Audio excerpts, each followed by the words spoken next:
Welcome to the Windows Computer and Technology channel, and as we are today, May the 1st, 2023, we can look back and see what is the numbers of Windows market share for April 2023. So what's the April 2023 number?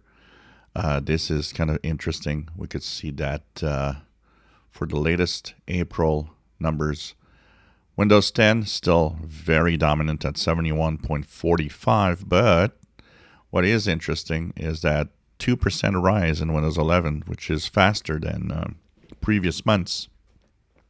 So it's 23%, which means that maybe next month, if it rises as fast, we could be at 1 out of 4 computers now running Windows 11, which is not that bad, honestly.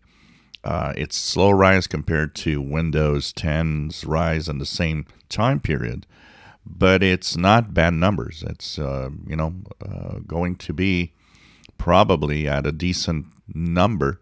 But if we have a Windows 12 coming next year, Windows 11 will never reach the Windows 10 market share.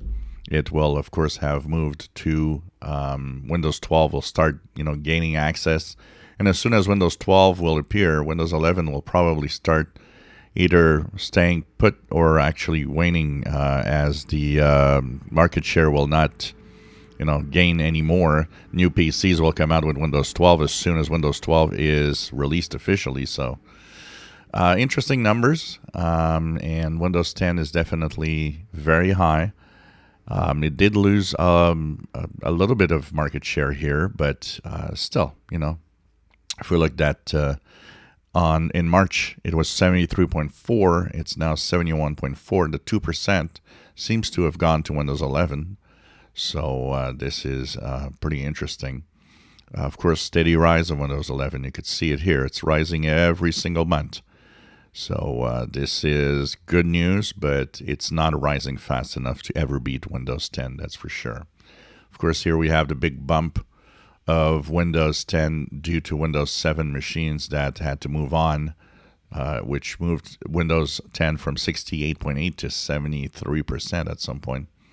So, it's interesting to see these numbers. Could that force Microsoft to give an extension to Windows 10? That's difficult to say. My take on it is that they won't, for a simple reason. You'll have Windows 11 and then Windows 12. They're gonna push towards moving on to a new system, to a new computer if you don't have minimum requirements. And it'll be interesting to see also, because a lot of people at the Windows 10 end of support, I'm pretty sure some that might not usually do that might actually be tempted to go into the unsupported Windows 11, which means that they'll still have a decent operating system that works well. It's just that they'll be installing it unsupported. I don't know. It would be interesting to see. It will be interesting to see actually if we could have these numbers of what is the percentage of unsupported machines within that Windows 11 number. So Windows 11, 2% gain, not bad at all for month over month. Windows 10 lost 2%. So we're at 23%. We're getting close to 1 out of 4 computers running Windows 11, which is, frankly, still a lot of computers. If you enjoy my videos, please subscribe, give us thumbs up. Thank you for watching my videos.